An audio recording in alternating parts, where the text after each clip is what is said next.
It is 11:11 on a beautiful Friday morning, which means it is time for our Women Entrepreneurs Living Child-Free live stream. And I am excited to bring here today Miss Dominique Benson. Welcome. Super Hello. excited to have you here with us today. I'm excited as well. It's always great when I get a chance to talk with you. Yeah, we've known each other for several years. And y'all, as I've been working on this Women Entrepreneurs Living Child-Free group, I'm having so much fun talking to people.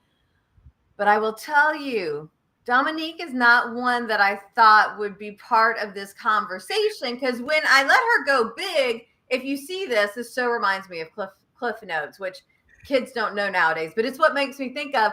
She's talking about SAT, ACT prep, Spanish, core subjects.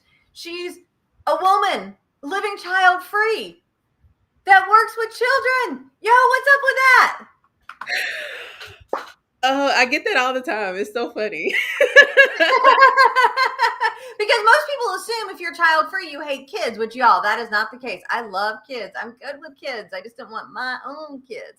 But so tell us a little bit about you and how that is that you work with kids, but you're child free. So initially, when people ask me that question, they assume all types of things. In reality, I love being able to help multiple kids. So if I were to have my own, great. I have my own, but with me running a tutoring company, I have kids all over the place. I have students that come back to me years after when I haven't seen them for a few years, and they're telling me what they're doing. They're telling me what they're majoring in college. And it's one of the most gratifying experiences ever to know a kid that I worked with in fifth, sixth grade is now headed into college. Like, it is amazing to see that transition. So when I say I'm part of the village, I literally mean I'm part of the village and I'm there for a reason. I help them get to the next stage and let their family take them the rest of the way. So it sounds like you figured out how to have that love of the kids in your life, be a part of that village.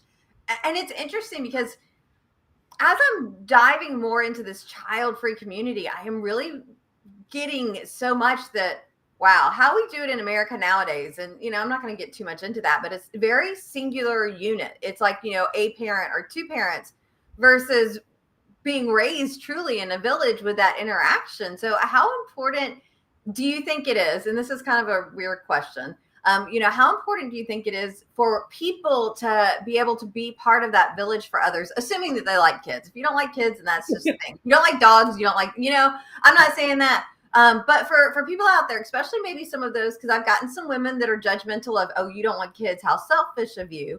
And I think it's totally amazing that we can still offer value. Like, let's talk about being selfish. Do you think Dolly Parton is selfish? Absolutely not. Do you think Oprah Winfrey is selfish? Like, these are two women that do not seem selfish to me, who are also child free. So can you share a little bit? I know this isn't your business per se. We'll talk more about your business in a minute, about the joys and being able to support and be part of a village. Yes, everybody needs a village. And what I like to tell people is we all have that one uncle or aunt that may or may not be related to us, but they played a pivotal role in our life at a certain point where we didn't even realize what it was. We just knew they were our favorite person to hang around with. They told us information and left gems with us that our parents wouldn't think to cover with us, or it's just not in a parent type of perspective. I feel like some of my best life lessons I got from people that weren't my parents because they see me in a different light. They're not just trying to nourish me as their baby. They're treating me like a young adult going into the next phase of my life. Gotcha. And it's interesting. I'm sitting here thinking, because sometimes companies hire me to come in and I'll be talking to like the owner or the manager, like, what do you want me to say? And he's like, and he shows me material and it's like, here's all what's going on. I'm like, this is the same stuff that I'm doing. And it's like, well, yeah, I need somebody else that's not my voice to share this message, because they're no longer listening to me, which I guess is what can happen with the parents and the fun aunt or aunt, but also maybe from a perspective of teachers, because we've all had amazing teachers that really can get us, and we've all had, well, I would assume most of us have had teachers that were just like, Which I guess is where a tutoring company could come in if we need that voice in a different way. So, y'all, I'm excited to introduce Dominique, and I'm ready to start on her bio. We'll see how far I get. Haha. So, she started in research and college teaching. So, yep, that's as far as I'm getting. What did you do? And then we're going to get to the pandemic. But tell me, what kind of research, what kind of college teaching did you do originally? Oh my goodness. So I actually started doing research in high school. I Okay. was a junior in high school, and we had a program at one of the local schools where we could go across the street to the major medical hospital and do research. So I started then, and I ended up doing research for another, I think it was 8 years total. I did research, and I did it in a variety of fields. There was no specific area that I stayed in. I kind of jumped around because my main focus was anything drug discovery related. I love doing that. So that's where I was trying to get to. But on the way there, I ended up testing out a lot of different areas of research. And to me, that was the best training to teach, because I did get formal training while I was in graduate school to teach more active learning style. But life happens, things get altered, and I ended up in private tutoring instead. Yeah, because like the next part of the bio, perfect segue. So when the pandemic, not when the pandemic happened, because so often I hear people, the pandemic happened, I had to shift. I love this. When the pandemic exposed major learning gaps, she launched Engage Minds Academy, a dynamic online tutoring platform. So can you tell us a little bit about, what was that like, ooh, bright light moment for you and what you offer there at Engaged Minds Academy? I'm just so excited. I can't even get the words out, y'all. I love it. Well, yes, pre-pandemic, I was doing a lot of private tutoring. I was running all over the city, going to people's houses. It was the very traditional kitchen table tutor. However, when the pandemic hit, everything got shifted. And initially, I was just going to keep doing it as a hobby, but I had one student, and this one student changed my entire perspective. And I adore him. I still work with him now.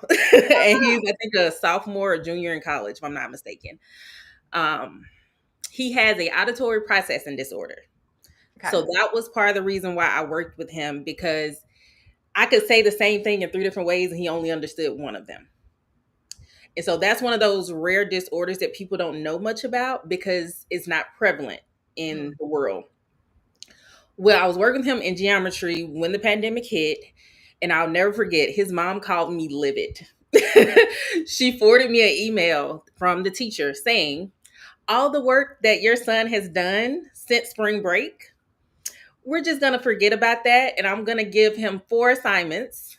Everybody in class gets 4 assignments, and that's their entire semester grade. Yeah, you remember what I was saying about we have some good teachers and some not so good teachers? I'm guessing which category that one's fitting in. Whew, all right. So yeah, I can see why she was livid. Yeah, so that kind of made me shift my perspective, because I'm thinking to myself, if this is happening to one student and I'm seeing similar things kind of across the board, what's happening with our kids as far as the foundations? I'm not saying everybody has to be a doctor or a lawyer, but you should know basic algebra. Like, you should know enough algebra to check your bank account, your pay stub. Like, and I always joke with students when they tell me they don't like algebra. I tell them, so you don't like making money? And they're like, what? I'm like, okay, if you have to pay rent, you have to pay utilities, you got to calculate what you need every month. And then you can back calculate to figure out how many hours do you have to work to hit that point.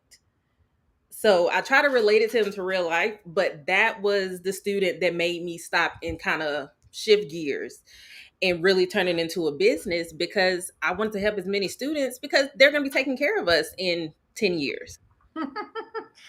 Yeah, what people don't realize is the next generations are the ones that are taking care of us. As child-free women, we often get, who's going to take care of you when you get older, but who's going to take care of the world now and for the next generation? Yeah. So do you want a doctor that struggled with pre-algebra skills, if they can even make it that far, or someone that can't write a decent essay and now they're trying to get a PhD in something and they're having to use AI? Like, you have to think about this stuff, because if we don't cherish them and nurture them, who's going to do it? Yeah, yeah, definitely. I think that there's so much that we can do, and it's about taking things to the next level. Though I want to bring up this. So if you read the pre-description of what we're talking about today, we did tease what does a secret candy empire and empowering students have in common. And so while this isn't next in her bio, I'm skipping ahead, but just this whole idea of cherishing and nurturing the youth being so important. And I love the fact that it's two child-free women having this conversation. But tell me about your secret candy empire, because I'm curious. In reading some of the things that you said, it feels like your candy empire was a little different than my candy empire, but I had one too going on. So I want to hear about you first. Yes. So I honestly forgot about that until my mom brought it up one day. Because in middle school, I was in a performing arts school, and we had to be bused from the performing arts complex to our actual school. And so we went to school earlier than most middle school students. So we were in there, we had a longer day than a traditional school day. Mm. And so students would want snacks by that time because we still had to wait 2-3 hours for lunch. And I told her, I was like, let's go to Sam's Club. I want to sell candy. And she's like, what? You're going to get in trouble. I'm like, no, I promise. I said, if I don't get in trouble, can I keep doing it? And she was like, okay, if you get in trouble, we're calling now. I'm not helping you at all. But she would take me to Sam's Club and I would buy chips, candy, all the snacks. And I would sell it on the bus going from the performing arts complex to my actual school. And typically, I was sold out by the time I made it to my middle school. So I never got in trouble because nobody ever caught me because I only did it on the bus. I love the fact that you're like, here's an issue. Let me come up with something that works. And I love the fact that your mom was supportive to take you to Sam's to do that.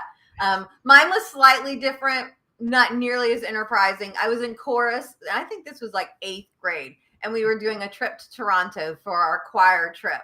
And so we had to fundraise. And so selling candy bars, which looking back, it's like all the kids were selling candy bars.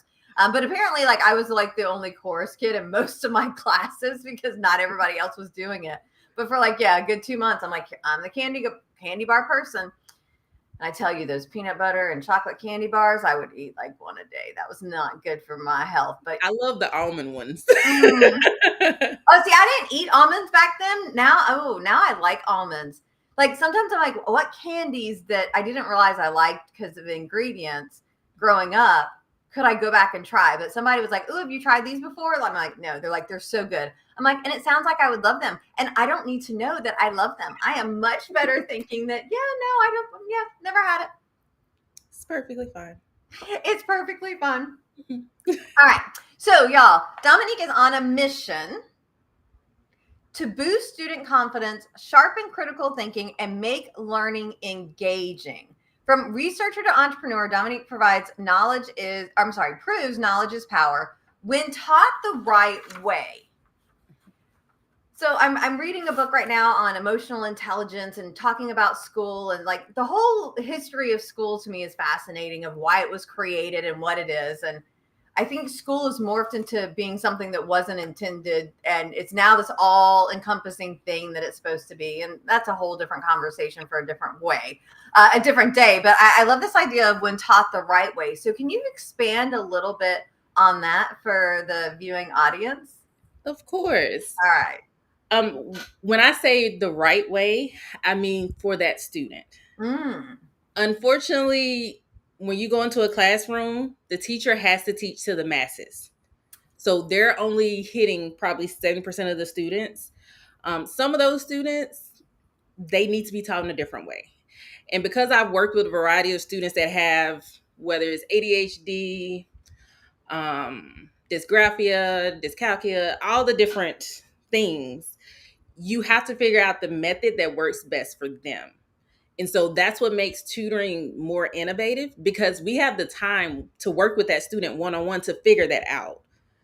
Teachers don't always have that. So I know there are some not great teachers, but I give them the benefit of the doubt because I understand that there is classroom management in the process of trying to teach, and it's overwhelming.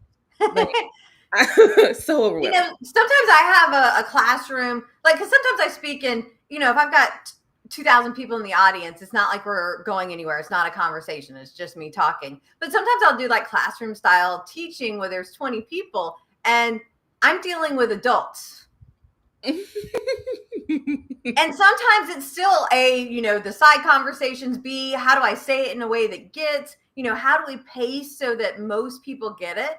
And if I'm, can see having some of these issues with full-fledged adults, which I mean, adults aren't always adults, let's be honest, y'all.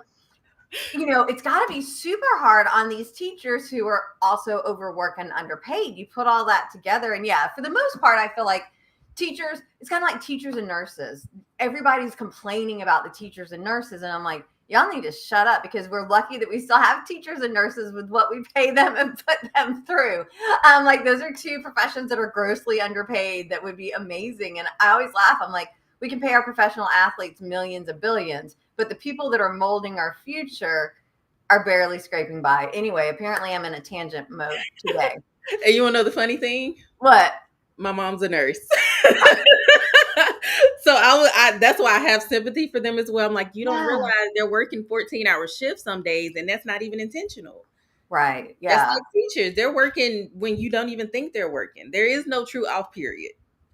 Yeah. They're always thinking, they're always doing. My mom, who did Mother's Morning Out, 2-year-old. So, I mean, she wasn't like a full-fledged, she was 4 days a week, 4 hours a day. But I remember cutting stuff out to help her with her classroom and all of that, bringing it home. So, y'all, please, we are in no way, shape, or form knocking teachers. We love, love, love teachers, though in every profession there's a few bad apples, and they're dealing with what they've got. And so it had to be really hard for the teachers when the pandemic happened, for sure. I was talking to somebody and they're like, yeah, I had a kid, and if kept getting up from the computer and leaving, you can't do anything as a teacher like that. So I love the fact that the pandemic inspired you to think, okay, how can we help reach more? So what do you want to share? Maybe some tips, whether it's the parents out there watching, or maybe not, maybe it's the aunt. Like, what can we do to help support this new younger generation in their path to education? And I'm a big believer of learn more to earn more at all ages. Absolutely. One of the biggest things that I try to teach my parents is integrate different skill sets in everyday life. Like, for example, I have a niece, and for her birthday, I don't give her an actual gift. I give her a dollar amount. And I take her to the store and I say, you can get whatever you want out of this store. If she chooses the store, I tell her, you can get whatever you want at the store, but this is your limit. We don't have to worry about tax, but I want you to calculate what you can afford with this amount of money. True, some parents, they have a lot happening, so they don't have time to do that, but integrated. That same niece was asking something about time. And I was like, well, if it takes 3 hours, what time will she get here?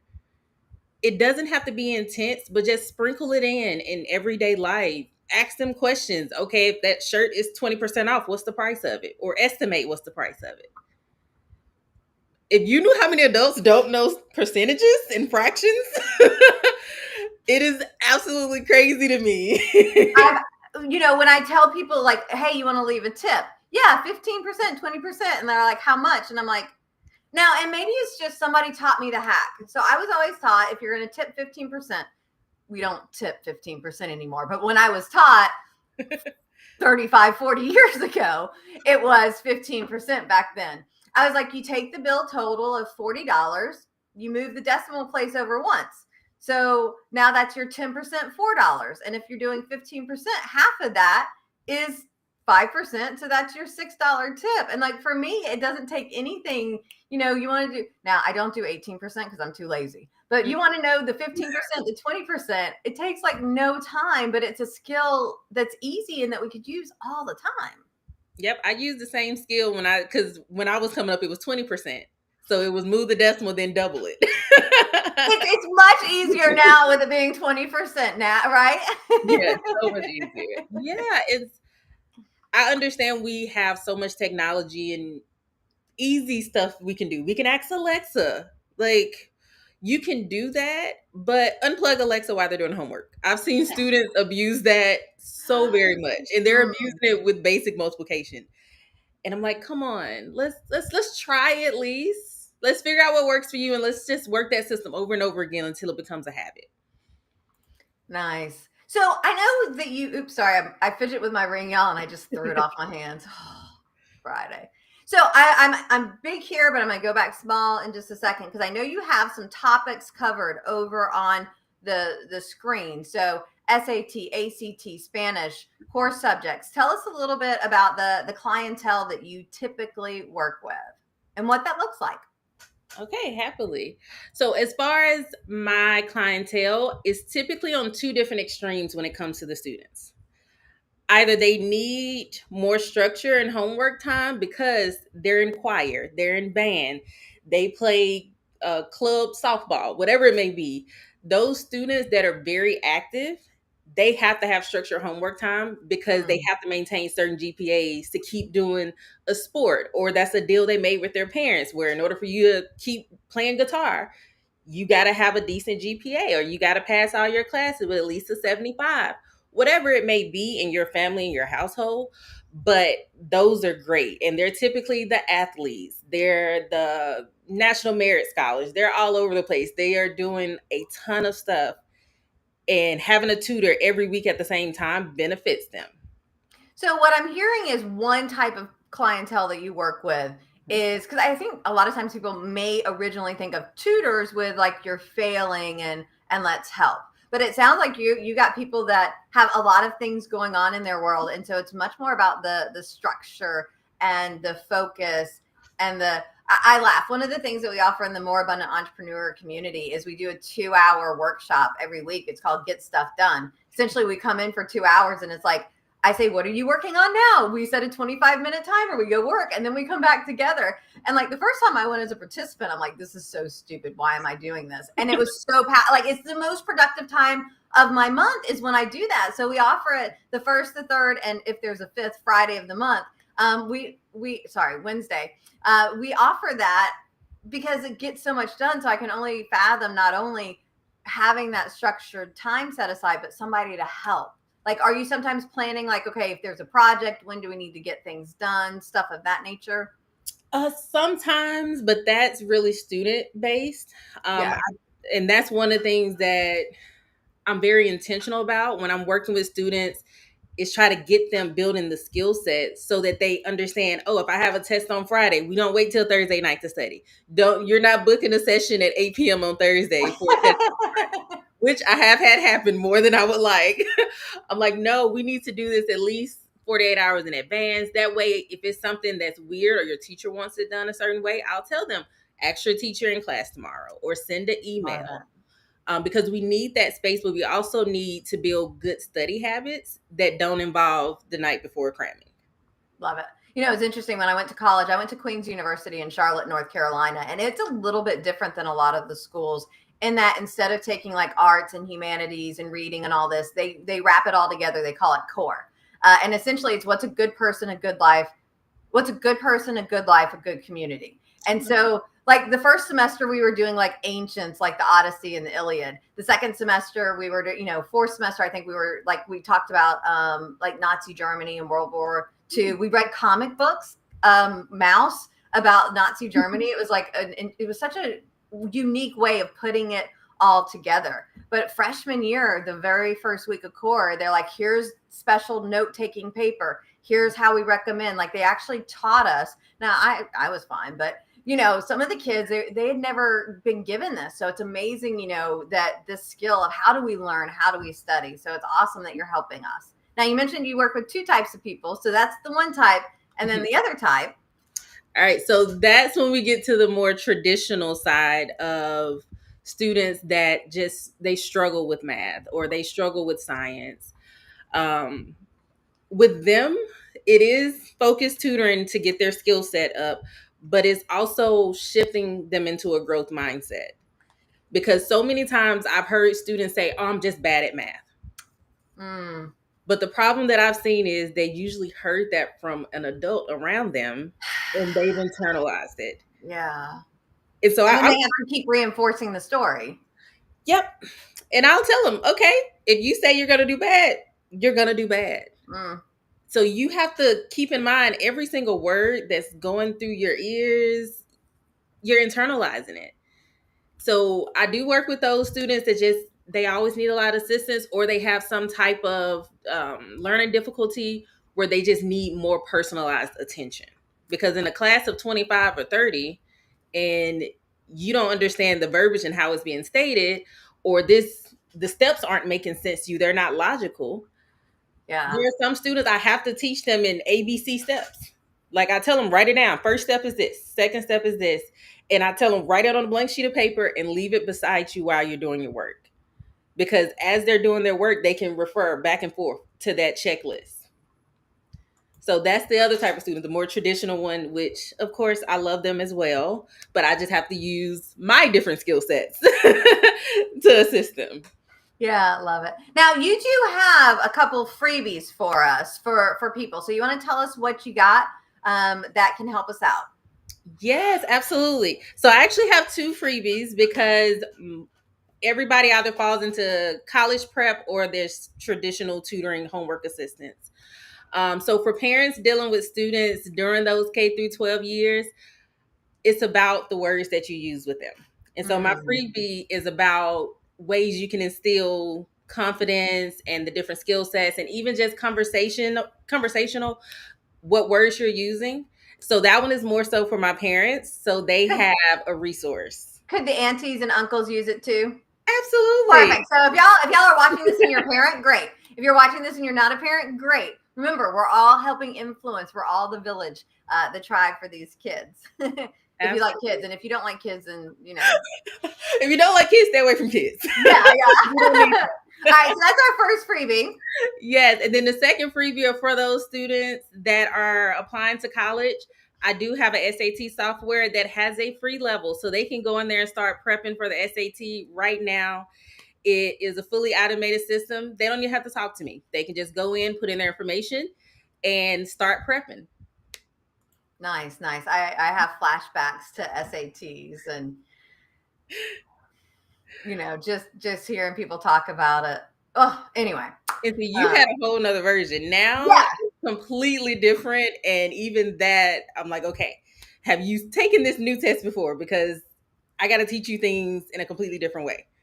So yeah, because mine, I didn't have to do the writing. It was, I don't even remember. I just remember, okay, hey, here's, benchmark scores. I'm like, all right, yay, okay, woo.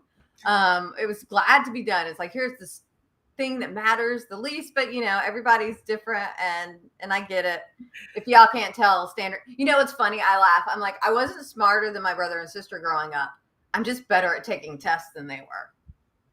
That's why my GPA was higher than theirs. It has nothing to do with the intellect whatsoever. I'm just like, I'm really good at taking tests, which serves me absolutely not at all in my adult life. I hear you. Yes. All right.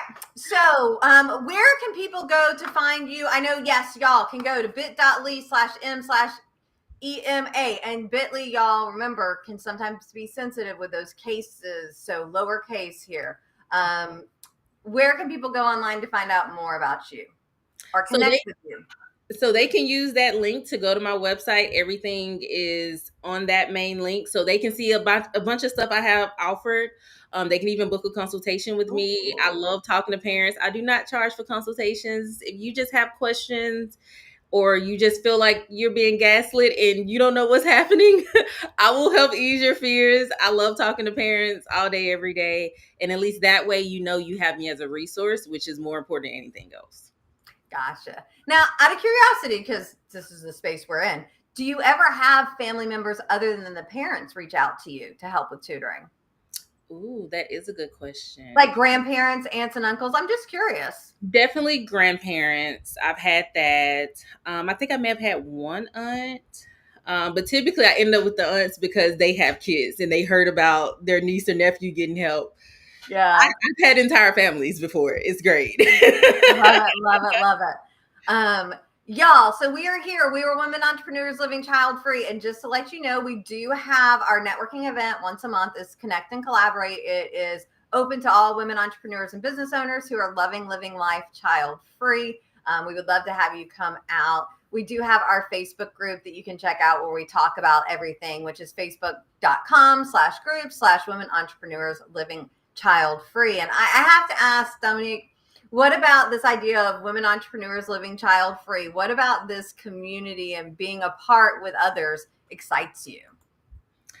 It's great hearing other people's experiences and knowing that I'm not isolated. So the same way that moms are like, they need mom friends to like commiserate with about certain things, when you're child free, you need the same thing, because we get the same questions. And it's quite entertaining at this point. I don't even take it seriously. But yeah, I get to know them a little bit better just so I can see, all right, that's something I may have to deal with in the next 5-10 years. Or I can give advice to somebody else, like maybe respond like this so that they understand your boundaries, whatever it may be. It's just a community of like-minded people who just place more value on not having kids. Yeah, to me, I love, like, if you want kids, great. If you don't want kids, great. Like, yeah, have that choice. What do you have a question that you frequently get and a good response that you typically use? Oh, goodness. And if you don't, that's okay too. I know I'm putting you on the spot. No, you're fine. Typically, I get asked, why don't I want kids at home when I work with kids all day? And I was like, because I like my sleep. I enjoy going to bed when I feel like it and having a lazy morning. And all I got to worry about is my dog happy? Is she fed? And I'm good. Yet somehow that makes you selfish. Yeah. But then I take care of their kids at least an hour or two a week and I give them a break. So I feel like it's balancing. I love that. You know, creating some harmony, creating some balance in the world. It's not like the world is underpopulated. Like if we were at a point where it's like, okay, there are 40 people left on this earth. Now I might be too old. I don't know if I could get pregnant at this stage in my life. Now that I'm at that age. But like if you know the world was ending, the human population was dwindling down, I would totally have kids because I need to save the world. That is not the situation that we're in, though. See, I teach them so you guys don't have to. That's what I tell the world. I'm like, you want to have kids? Great. I love that. They're awesome. I get to experience them every Wednesday at 6:00. And then I give them back to you. Yeah. And you're having an impact instead of 1 or 2 kids. You're impacting dozens to hundreds to thousands to the world. Yeah. So this is your opportunity. Any last nugget you would like to leave us with in our conversation this fabulous Friday for women entrepreneurs living child-free? I would have to say, don't put too much value on test grades, because when students get strung out on, oh, I have to pass this test, I have to get this score, it takes away from things. Because guess what? A lot of people in college, they didn't have perfect SAT scores. They did not have perfect GPAs. Some of them didn't even go to college, and they're still living a wonderful life.